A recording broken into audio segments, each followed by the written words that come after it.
Welcome to the Off Street podcast featuring Adam Reiner and Sean Dan. Off Street contains general information that is not suitable for everyone and contains certain forward-looking statements of future possibilities that, due to known and unknown risks and other uncertainties and factors, may differ materially from actual results. As such, there is no guarantee that any views and opinions expressed herein will come to pass. Off Street is presented for informational purposes, and nothing contained herein should be construed as a solicitation to buy or sell any security or as an offer to provide investment, tax, or legal advice. Additionally, this communication contains information derived from third-party sources. Although we believe these sources to be reliable, we make no representations as to their accuracy or completeness. Adam and Sean are employees of Marshall Financial Group, Inc., a registered investment advisor. For additional information about the firm, including its services and fees, send for the firm's disclosure brochure or visit advisorinfo.sec.gov. All right, Sean, it is Tuesday, August 8th, 1:45 in the afternoon. Interesting weekend for Philly sports.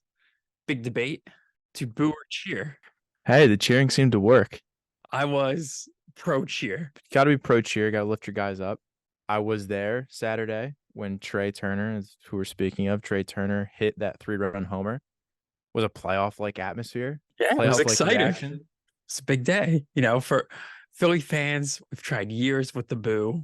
We need Trey Turner to perform well to have a run in the playoffs. It was worth a shot. It seemed to work. He said it brought tears to his mom's eyes. She was crying. You know, it was a bit of like the Ted Lasso effect there. We oscillate, I know, but I'm all the way back in on the Phils. All the way back in. I don't know. I said we weren't going to. Yeah, all right. Make predictions on Philly sports because it hasn't worked out well for us. Strike that from the record. Forget I said it. But, you know, it was nice to see Phillies fans, to quote Ted Lasso, believe in hope. Yes, that's right. Hopefully Trey Turner can be a goldfish. Yeah, we'll see. Season. I do have some troubling news that I needed to share, though. Okay. That a stat I saw that I think will strike a nerve with you, especially. It hurts me even a little bit. According to the New York Metro Weather Authority, the sunset in New York City will be at exactly 8 p.m. Thursday. Do you want to guess the next day that we will get an 8 p.m. sunset after Thursday? May 2024. May 10th, 2024. Painful stat. That is awful. Shocking stat. It even hurt me a little bit. I don't know if it's too painful for you to talk about right now. That the summer, do I dare say summer's almost over? You know, I am calling on our elected representatives in Washington to pass the Sunshine Protection Act. Yes. And that is a real bill. For people who don't know, that is the real name of a real bill. We'll see what happens. So I saw this story and immediately thought of you, Sean. Okay. As the unofficial music expert of the Off Street podcast. It's a low bar to eclipse. We've referenced her a few times now on the podcast. Taylor Swift. Did you see that she paid more than $55 million in bonuses to people working on her tour? Is that last right? Week? Yes. 55 million? 55 million in total. Wow. Not bad. Her tour is expected to gross, depending on which news site you look at, over $1 billion. That's crazy. And I think one site said she'll net somewhere around 500 million. That's just some numbers that are hard to wrap your mind around. I guess when how many Fed papers have come out about Taylor Swift in the past 6 months? Have there? I have about no idea. The impact that it's had. I know at least the Philadelphia Fed put one out saying there was a tangible impact. Yeah, interesting. I didn't know the Fed was that into pop culture. Who knew? This is a different Fed, an approachable Fed, Sean. So big news last week outside of Taylor Swift. Fitch cut the credit rating of the U.S. Yes, no longer AAA. No longer AAA. Kind of forgot that Fitch was even a ratings agency outside of Moody's and S&P, but they did it. Yeah. Yes. Dropped from AAA down to AA plus. Yeah. Maybe symbolic more than anything. I know that the two things that they quoted as reasons for doing it, they said we're on an unsustainable debt path. Probably fair. They estimate by 2025, our debt to GDP will be 118%, which the average for AAA is 39%. And then they said the constant political bickering and brinksmanship. Yeah. Another reason to lose confidence. You know, it kind of goes back to what we had discussed during the debt ceiling standoff. There's two ways to narrow it. You spend less or you tax more. Yeah. Those are your options. I agree 100%. When Democrats say we need to tax more, they're probably right. When Republicans say we need to spend less, they're probably right. And then we can't seem to to square that circle as an entire group if Yeah, the other party says it. the timing of it was kind of interesting. Yeah. Why do it now after the debt ceiling's been passed? I know economists, by and large, kind of thought it was a bit of a head scratcher. Some of the quotes were quote unquote bizarre. Why now was one of them. I can't imagine any serious credit analyst is going to give this much weight. I was going to ask you, will this change anyone's mind if you are looking for debt from a sovereign nation? Some of the countries that are still AAA, Germany, Netherlands, Denmark, Singapore, Australia, are you borrowing from them over the US now? Like, does this make a difference? Probably not. The fact that we moved down one notch, like it was discussed on Bloomberg, it's maybe symbolic more than anything. They were just trying to make their point. Maybe they want people to remember they were still a ratings agency. I know. Yeah, trying to give Fitch benefit of the doubt there. But, kind of to that point, another reason why I was so curious was that there's a heavy treasury issuance schedule coming up. Some of it's happening today. And is it going to make much impact? I think if today's any indication, it seems like supply that's coming on the market's being fairly well absorbed. So I'd say short term right now, no. Doesn't look like there's been much impact. But what a month it's shaping up to be with these ratings agencies today. Even before we came on, Moody's downgraded some financials, put some on negative watch lists. Yep. So that seems to be moving through the market. I think it was 10 regional banks that got hit. We're down, bounced a little bit off the lows, down about 80 basis points at this point of the day. On the S&P? On the S&P. It's already a kind of volatile time usually in the market. There's been a lot of pieces on seasonality. August, September, they kind of late summer, early fall. It's notoriously a kind of higher volatility time. So any news flow like this, it's going to hurt the market to some extent. So there was a piece about Warren Buffett and Bill Ackman. A lot of the headlines where the two of these financial icons are facing off over bonds. But when you actually read through it, it doesn't seem like much of a face-off at all. No. So Bill Ackman said he was shorting 30-year bonds, and Warren Buffett said he was buying short-term treasuries. Two completely different areas of the market. So not really much to compare there. I think they could both even be saying the same thing. Ackman expects, I think he said 30-year could go up to 5.5%. Meanwhile, Buffett likes the yields he's getting in short-term treasuries, so he's buying those. Both things can be right. Like if the curve steepens, or maybe Buffett doesn't especially care about short-term movements. He's like, I'm just going to lock up these short-term yields, get a little bit on my cash. Really playing in two entirely different arenas. Yeah, and who knows? 3 and 6 month treasuries, they could even have the same investment horizon. It could just be a temporary lift that Ackman's banking on and will profit. And Berkshire Hathaway, I'm sure, has a ton of cash. Even these short-term yields still make a lot of money. Yeah, absolutely. But Buffett was asked in the one publication what he thought about the Fitch downgrade. Warren Buffett always gives good quotes. And he said, there are some things people shouldn't worry about. And this is one. What a better way to succinctly state the Fitch downgrade. Yeah, it's not something you should lose sleep over. And I would think any short-term choppiness, spike in yields, I know yields spiked and we've already come back down a little bit, hopefully transitory. So inflation number comes out this week. Feel like you can already project what the headlines are going to be when it comes out. And that is inflation reaccelerates. Does the Fed have to do more? Yeah, the cynical side of me says yes, that's probably what it's going to be. Not to name names of news sources, but some news sources that are more clickbaity than others, I'd say yes.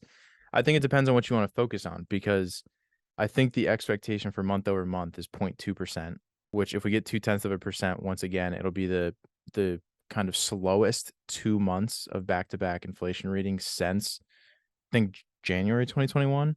So this will be the interesting thing. What does the market focus on from this inflation print? Is it the year-over-year number, which will tick higher or is expected to tick higher, or will it be the month over month?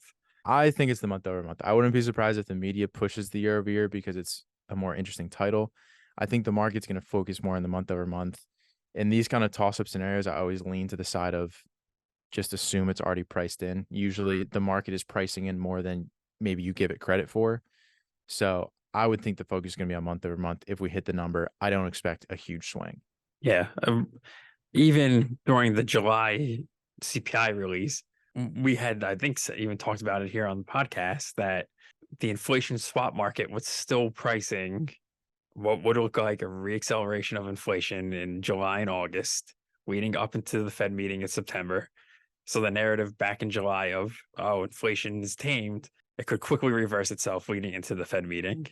Then if those swaps are any indication, it looks like this is kind of like the last gasp of inflation before it starts to come back down pretty steadily into next year. I think probably the bigger danger is, what does this do to consumer sentiment? Finally, consumer sentiment had turned around. Everyone's feeling positive. We get a little bit of chop in the market the past 2 weeks. If headlines now say inflation's up, people realize the prices at the pump have been going up. I know the retail gas price that we get from Y charts is up to $3.95 now. I didn't realize it had risen that far, up from about $3.20 around Christmas time, 2022. So I think the threat is more towards sentiment, which, as we know, it's kind of a fickle thing and doesn't always have the strongest correlation with the market. Yeah, gas is one of those real-time indicators that people think about, and I'm using a slightly different metric than you. I'm using the AAA national average in Bloomberg, and it had been holding, just a gallon of regular gas had been holding pretty steady around 350, 355 a gallon, really since the beginning of May. And then there's that large spike up towards the end of July, maybe ticking down a little bit, but that'll be interesting to see how that weighs on consumer sentiment.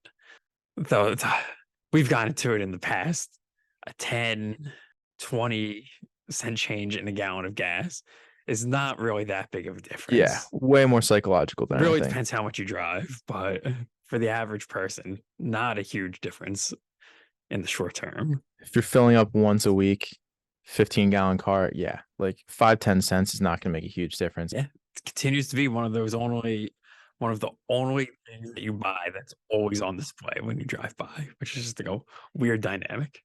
Did you see the Schwab retirement survey? I saw 2 retirement surveys. I saw Schwab and Bank of America. Okay. All right. I'll let you tell me about Bank of America, but I saw from Schwab, as you probably could have guessed, workers think they're going to need more to retire than they did at this time last year. How about that?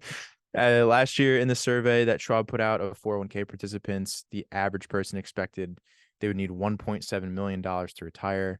This year it is up to $1.8 million. A lot of people citing market volatility and inflation as concerns and reasoning for why they think they may need more.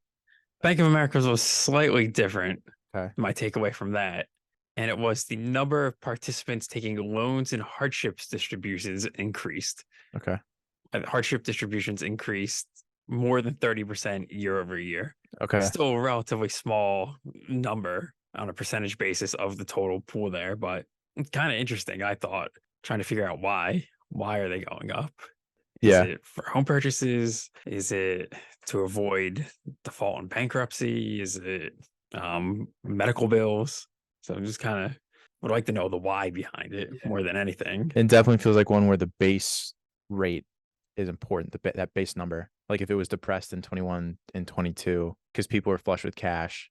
But I'd say there's a little bit of a correlation there, maybe a little bit more concern among the investor. The thing I found interesting in the Schwab survey that you had mentioned, the top retirement obstacles, you had said inflation and stock market volatility were the 2 big concerns. Aside from those 2, everything else was relatively even with last year. Mm-hmm. Like keeping up with monthly expenses as a concern, unexpected expenses, paying off credit card debt, saving for education, were all just pretty much right where they were. It was really just this uptick in inflation and stock market volatility. Which you probably could have guessed before this ever came out. It was a nerve-wracking year. They're probably going to get nerve-wracking responses, but especially with these, I think these surveys are tough because it's such a moving goalpost, 1. And 2, everyone's situation is so different depending on your lifestyle, where you're going to be pulling from in retirement, how much you're going to be relying on Social Security versus 401k versus pension. There's a very big difference in what a person needs. And you probably shouldn't rely on, okay, the average is 1.8. That's what I need. You really need to look at, okay, how much do I spend? How do I want to live? Let me find the number organically. Yeah, I'd love to know how the people in the survey came to 1.8 million. Right? Yeah. Yeah. I don't know. Was there much analysis that went into it, or was it just the number that felt right? One last fun tidbit from that survey, though, that I want to mention. They had one slide where people are asked, what are the top ways that you're saving for retirement? And they listed number 5 was invest in cryptocurrency. And they asked how many people were investing in cryptocurrency from 2022 to 2023. 2022, 1 out of every 4, 25% of participants said they're investing in cryptocurrency. That number dropped almost in half in 2023. So again, a little volatility does crazy things. Yeah. There used to be one of these financial institutions. I can't remember who it was. I think it was ING. Used to have these good commercials about everyone's retirement numbers different. Yeah. Oh, So- yeah. And they do like all kinds of things outside. Like you have a piece of rope or something. Yeah. With how much your number was. Mhm. It was one of those that stuck with me. I guess it was good marketing on their part since I remember them. I know exactly what you're talking about. I agree. We're nearing the end of this corporate earnings season, Sean. I think probably 85% of companies have reported around this point. They continue to come in above expectations. So we're above average there. One of the, I don't know, I don't want to call it funny, but I see the humor in it. So maybe you will too. Areas has been oil companies that have reported pretty large declines year over year in earnings, but have found a way to boost their dividends. Oh, yeah. Two usually don't go together, but I guess they're not doing that poorly. No, I mean, we remember the gas prices last year and even part of 2021. They just blew it out of the water so much last year. They're sitting on all that cash. I think they credited most of those dividends to just kind of special payouts from money that they've made in 2022. And in some cases, I know we looked at Saudi company Aramco, and their dividend was almost as much as their net income, I think, because they were sitting on so much money from the year before. Yeah. I'd be interested to know, since you kind of brought it up, how much of the recent increase in oil and gas prices is a result of some of these OPEC plus countries pulling back on production. I think it was early April where they announced cuts. I think either the beginning of this week or end of last week. I can't really remember. Two weeks are running together now. Announced they were going to extend these temporary production cuts. Has to weigh on supply demand market at some point. Yeah. Oil is one of those funky areas, especially you talk about the OPEC situation. It's a whole different beast than I feel like most other reporting groups of the market. There's just so many different variables there, but It's strange. The whole thing that you can have a cartel. yeah, kind of an organized, sets pricing to a certain extent. Legalized, yeah, whatever you want to call it. I don't want to get too far into it, but so getting back, actually, I have another survey for you here from Pew Research. At that time of year, there are just a lot of surveys that I are coming guess, out now. yeah. There's a lot of there's less talking heads on the media because they're all on vacation. I so guess because you need to fill the last few weeks of summer. we just got to push out the surveys. But this is interesting from Pew Research, came out last week. Hang with me here. It's a little bit of a mouthful to explain this survey question, but basically the debate of suburb versus urban living conditions, where would you rather live? And the majority of Americans chose the more suburban, kind of larger homes, spread further apart from each other, driving distance from the store and schools and stuff of that nature, rather than living in closer knit communities and walking distance like you'd see in a city. So 57% of Americans would rather live in that more kind of suburban sprawl. I say yes. You are, yeah. I mean, That can't shock you though. You know that. no, and I think a lot was made of it. Those numbers are slightly down from, I guess they were asked in 2021, and even more people chose that kind of suburban spread out. I wonder how much that was due to COVID at the time, people just wanting to be spread from each other. But it kind of aligns, I'd say, with most demographics, like our population split in the country between suburbs and kind of city living. I certainly prefer my space. They talk about in the survey that spread out living more popular among older Americans versus younger Gen Z checks out. I feel like you could probably check it any time in the past 50 years. It's the same way. But yeah, I was a little surprised by that part of it, actually. I thought as people age, maybe they downsize and they'd want to be closer to things instead of having to drive so far. So I expect that number to actually be a little lower than it was in the survey. But the younger one does. I think you want a balance of the two. You want a larger home. At least this is me personally. You want a larger home, spread apart from your neighbors, But at the same time, I don't want to drive 40 minutes to the store. No, It's still like a reasonable drive away. probably not a walk, but a 10-minute drive to most things that you need. I don't want to go completely rural. No. And I do think it's interesting in the sense of, we talked about it, I feel like 3 episodes in a row now. There's a very specific niche that you talk about there that people want to live in, that kind of perfect middle zone. And there's only so many houses, more and more people who want to kind of live in that balance. And so, like we said, new construction, is that the answer? Or do we just continue to push out further and further away from cities and those kind of stores and schools and stuff? So we had the call this morning with Ben Stucker from Mortgage CS, and he was sharing an anecdotal story, more or less, of a conversation he had with a developer about why aren't you building entry-level homes? And the developer explained it's just not very profitable to do it. The economics don't make sense from what you have to pay for the land to try to build entry-level homes. You just can't make it work in that regard. So I thought that was an interesting story. Another interesting, he mentioned how a lot of people that he's seeing buying homes, they're not necessarily selling their first home. If it's maybe your second home purchase and you bought that starter home 5-10 years ago and you got it at a pretty attractive price, locked in a low rate, you can pay a $1,500 mortgage and rent it out for $2,500 versus just selling it. Aggravating for someone who doesn't have a home and like eventually will be in the home market for a starter home. And it sounds like those are, like you said, between the developer and this situation, no longer a thing. I don't know. I would just hate to be a landlord. I have couldn't do no it. interest in that. I could not do it. Yeah. Which I think is something that he said he asked these people, if a rent is missed, do you want to be the one that goes and knocks on the door, say, hey, you missed your rent? So I think that's something for people to consider when they think about investment properties. Yeah, exactly. For all the people who romanticize it, I feel like that's the biggest thing on financial TikTok and Twitter is like, oh, just buy 1 million homes and rent them out. Yeah, he had some funny thoughts on financial TikTok, real estate TikTok. Maybe we can get those. We could, whole nother episode. But yeah, I think it would definitely be interesting to get him on at some point. So what else you have on your list, Sean? That's about it, right? Uncorrelated? Is that what we're up to? Uncorrelated, that's where we're at. Let's do it. Do you want to start with Texas Pete or Post Malone? Let's start with Texas Pete. Texas Pete. Okay. So for those unfamiliar, Texas Pete is a pretty notable national hot sauce brand. What people may not know is Texas Pete is actually made and founded in Winston-Salem, North Carolina. It's been there since 1929. If a plaintiff named Philip White is suing Texas Pete for deceiving customers by using the Texas Pete name and a Lone Star logo on their bottles as false advertising to make people believe that their hot sauce is actually from Texas and not North Carolina.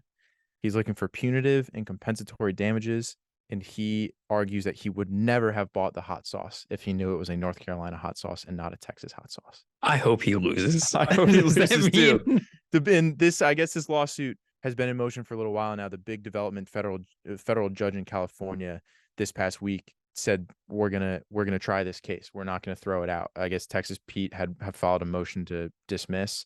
That was rejected. So I guess we're going to court. I feel like we're just tying up the court system here. This is ridiculous. I mean, I'm looking at this picture in the article and I see the state of North Carolina on their packaging. I don't see the state of Texas. It's very clearly North Carolina. It clearly says on the packaging, North Carolina. Texas Pete argues that any reasonable person would understand Texas Pete is the name of a brand and is in no way implying that this hot sauce was made in Texas. This feels like one of those things where like a guy's bored or he's like, man, how can I make a quick buck? How do you come up with this?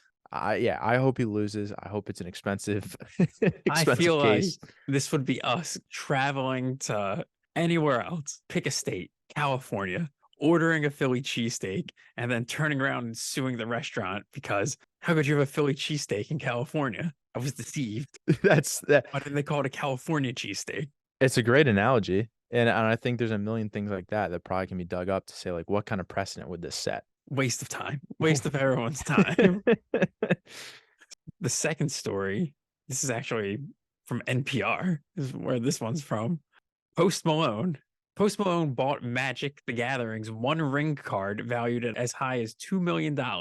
I feel like this is crazy. Yeah. Magic the Gathering, it's a card game. I've never played it. I don't know if you've ever played it. It's extremely popular though. And apparently Post Malone is a big collector of these cards. He's a well-known collector, I think, in these circles. Yeah, I think last year they said it was a Howard Stern appearance. He discussed paying $800,000 for a different card. This card, I guess, was a true one of one. Some other collector unpacked it, found it in a random pack. Post Malone coughed up somewhere in the neighborhood of $2 million. I don't think an exact amount was disclosed. $2 million for a trading card. I'm sure Post Malone has the money to spend. Like it's one of those purchases where if things ever go south, it's like it's tough that you spent $2 million on a trading card at one point. But so I just asked Google Post Malone's net worth, and multiple links came up for $45 million. So let's just say that's the ballpark. I don't know. You're tying up like what's that?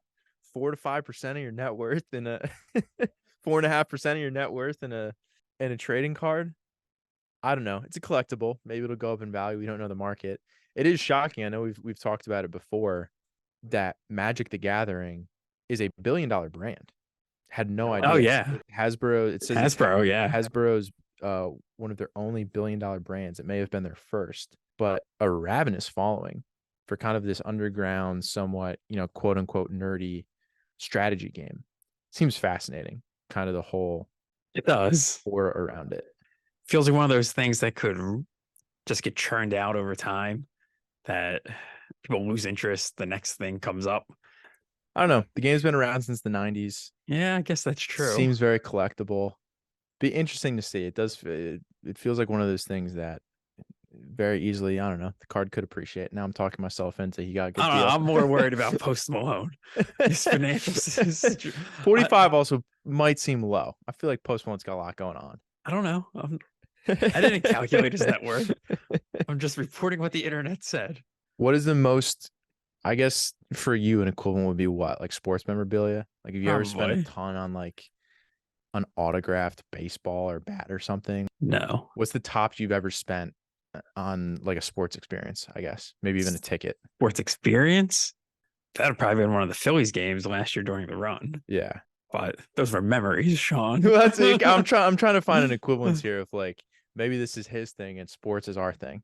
I'm just worried that Post Malone 10 years from now, we're going to see one of those articles that comes out that he's out of money, like those stories we see of professional athletes that mismanage their funds, or those lottery winners that find a way to spend it all. Speaking of which, I know last week we said maybe this is our last time talking about the lottery. It's not.